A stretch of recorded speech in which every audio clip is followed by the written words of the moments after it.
Assalamualaikum warahmatullahi wabarakatuh. Perkenalkan, saya Ananda Aden Putra dengan NIM E1E12407.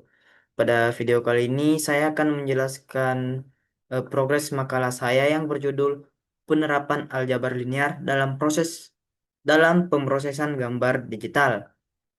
Kompresi gambar menggunakan prinsipal komponen analisis. Baik, langsung saja kita masuk ke latar belakangnya. Di zaman sekarang, dalam era digital, data visual seperti gambar dan video sangat penting. Kita lihat contohnya di media sosial, aplikasi kesehatan, keamanan, hingga dunia medis. Semua itu bergantung pada gambar digital. Tapi, gambar digital, terutama yang berwarna dan beresolusi tinggi, menyimpan jutaan piksel, dan setiap piksel menyimpan tiga nilai warna RGB. Akibatnya, ukuran filenya jadi sangat besar. Ini bikin repot saat kita ingin menyimpan banyak gambar, mengirim file, atau memproses data dengan cepat.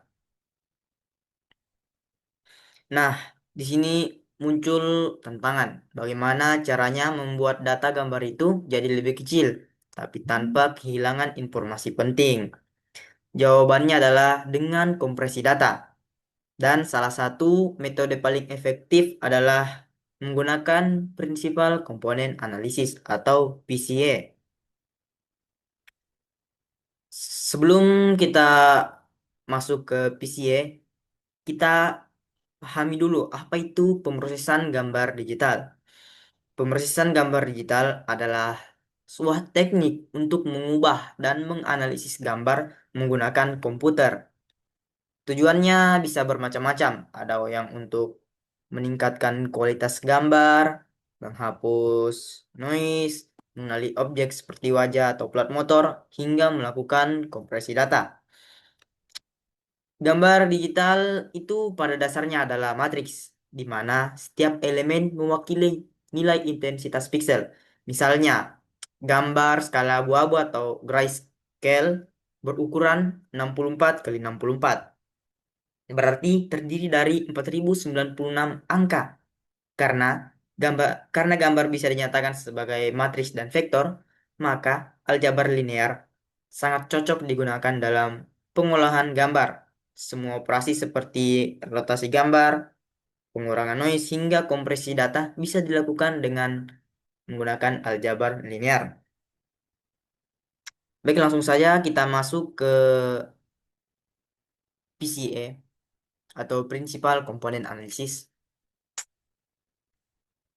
Prinsipal komponen analisis atau PCA adalah metode untuk mengurangi jumlah variabel dalam data, tapi tetap mempertahankan informasi penting. Bayangkan kita punya gambar yang sangat besar. Kita ingin menyimpannya dalam bentuk yang lebih kecil, tapi tetap bisa mengenali bahwa itu gambar yang sama. PCA membantu kita memilih bagian data yang paling penting dan membuang bagian yang tidak terlalu berpengaruh. Eh, Langkah-langkah PCA itu yang pertama ada representasi gambar sebagai matriks atau yang ini awalnya gambar dari bentuk dua dimensi atau matriks kita ubah ke bentuk vektor atau satu dimensi. Kalau gambarnya ya maksudnya itu kalau gambarnya 64 kali 64 itu itu matriks dua dimensi. Maka akan kita jadikan vektor dengan panjang 4096. Jadi dikali saja. Yang selanjutnya ada sentralisasi data. Sentralisasi data. Ini maksudnya kita kurangi setiap nilai piksel dengan rata-rata dari seluruh gambar agar data berpusat di nol. Ini penting untuk menghitung variasi secara akurat. Selanjutnya ada menghitung matriks kovariansi. Matriks ini menunjukkan bagaimana satu piksel berubah terhadap piksel lainnya. Ini membantu kita untuk tahu pola yang sering muncul di data. Selanjutnya mencari agent vector dan agent values. Agent vector adalah arah utama variasi data dan agent values menunjukkan seberapa penting arah tersebut. Kita urutkan dari yang paling besar ke yang paling kecil. Semakin besar dia, berarti semakin penting data tersebut. Selanjutnya ada memilih principal components. Ini contohnya kita ambil beberapa agent vector dengan agent values terbesar. Misalnya dari 4096 kita ambil 100 saja. Berarti 100 ini yang penting. Ini sudah bisa merepresentasikan gambar dengan cukup baik. Selanjutnya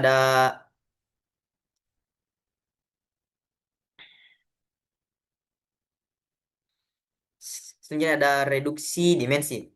Yang dimana ini data asli diproyeksikan ke ruang berdimensi yang lebih rendah. Misalnya 100 dimensi. Dan ada rekonstruksi. Ini dia opsional. Maksudnya biar tidak dilakukan tetap terkompresi itu datanya, itu gambarnya. Jadi kita masuk ke studi kasus implementasinya, yaitu kompresi kumpulan gambar wajah. Bayangkan kita punya sekumpulan gambar wajah, misalnya dari database pengenalan wajah seperti Face Dataset. Semua gambar ini berukuran 64 kali 64 pixel dan dalam format grayscale atau skala abu-abu. Yang dimana itu warnanya kayak hitam putih begitu, itu yang disebut grayscale. In, ini jadi setiap gambar yang terdiri dari 4096 pixel. Dari mana itu 4096 pixel? Itu dari 64 kali 64-nya tadi. Dari dua dimensi diubah ke satu dimensi. Setiap pixel punya nilai intensitas antara 0 sampai 255 yang menunjukkan tingkat kecerahan abu-abu atau hitam. Bisa kita dengar hitam putih lah. Langkah-langkahnya itu pembentukan matriks data.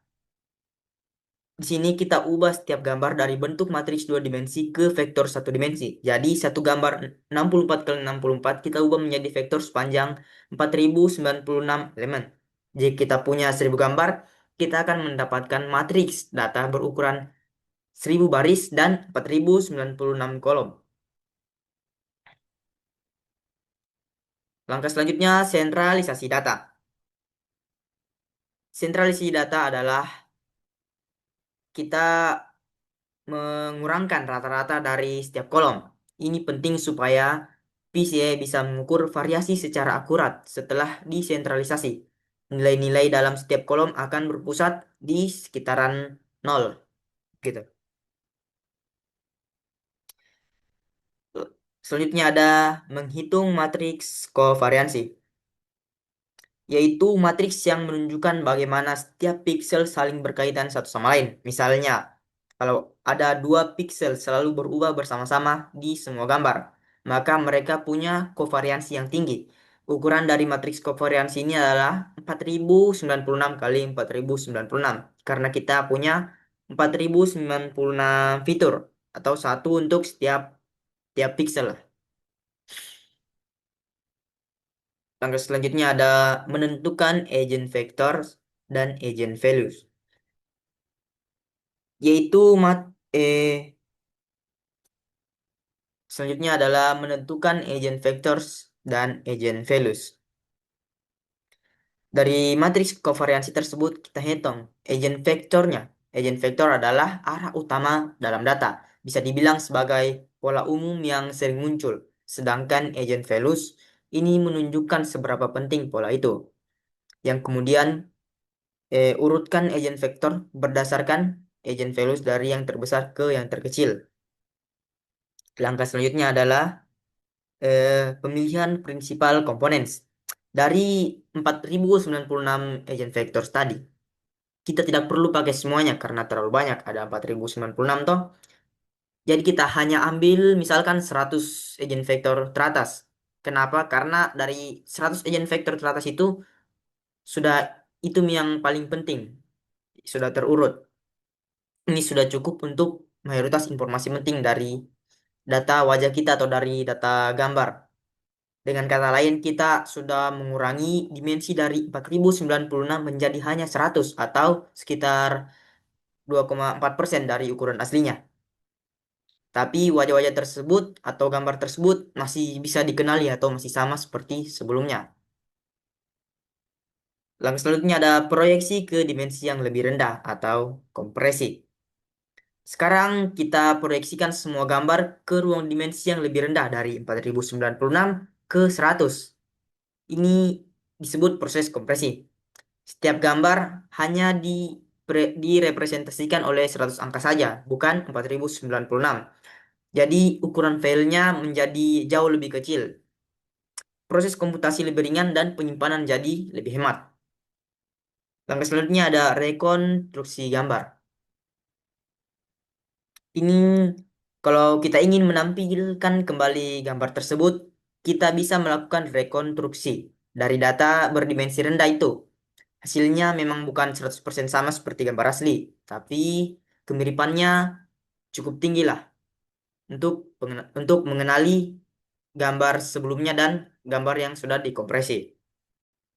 Dari pembahasan ini kita bisa lihat bahwa aljabar linear bukan cuma teori matematika. Dengan PCA yang berbasis pada konsep matriks, vektor, eigenvalues, dan eigenvektor, kita bisa memecahkan masalah besar dalam dunia informatika seperti besarnya data pada gambar, pengenalan pola, ataupun pengelolaan citra.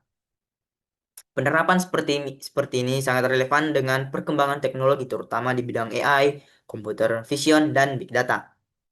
Semoga penjelasan ini bisa membantu teman-teman memahami betapa penting dan menariknya aljabar linear dalam dunia informatika modern.